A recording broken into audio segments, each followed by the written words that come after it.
There are more statues of dinosaurs in Pittsburgh than there are of women in the city limits. In fact, there are no statues that commemorate African American women in the city of Pittsburgh.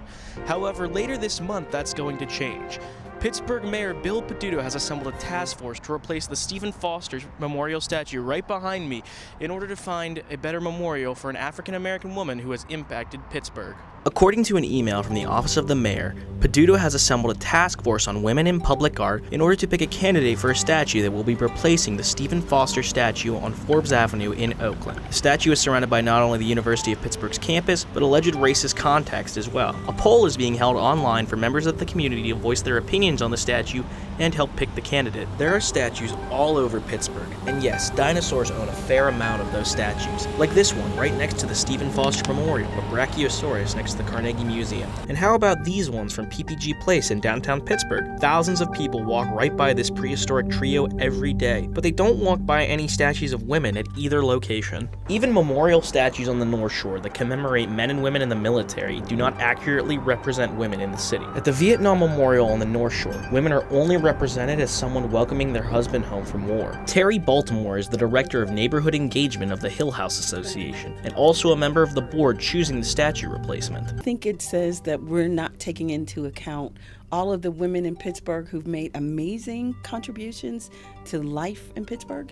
I think the dearth of women in public spaces that are honored through public art means that we need to sit back and think about what we value and who we value. Olivia Benson, the Community Engagement Director of the Women and Girls Foundation, is also a member of the board. We have a really great opportunity to make a change here, specifically with the leadership of the mayor's office and also the thoughtful research of Dr. Jessie Ramey. Like, we're at a point where this is a really great opportunity for us to honor some of the women, especially the women of color, the African American women who played a prominent role in the development of Pittsburgh, and this is a great opportunity to really share their story. One of those stories is Gwen Elliott, one of Pittsburgh's first female officers. She also was Pittsburgh's first female police commander, and she founded Gwen's Girls, an organization dedicated to helping young girls in the Pittsburgh area. One of the first, she was in the first group at the police academy that had women.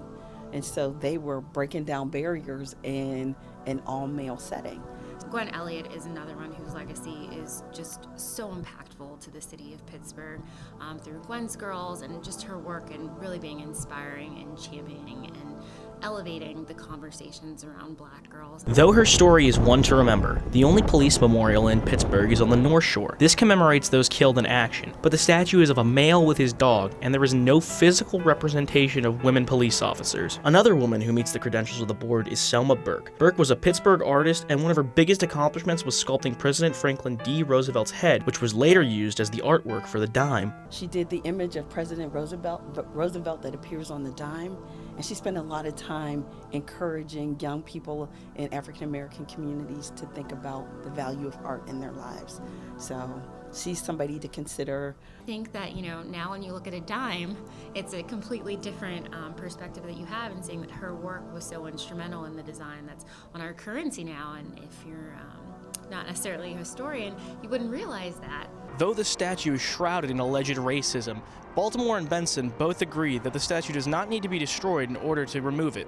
They believe it should simply be moved to another location so it is not so prominent on the University of Pittsburgh's campus. Every time I walk through public spaces and pay attention to those images, I think, why not a woman of color? And why did it take Pittsburgh until 2018 to think about the fact that there have been women who have been part of social movements, political movements, educational movements, and we never thought that we should hold them up for people to say, oh my God,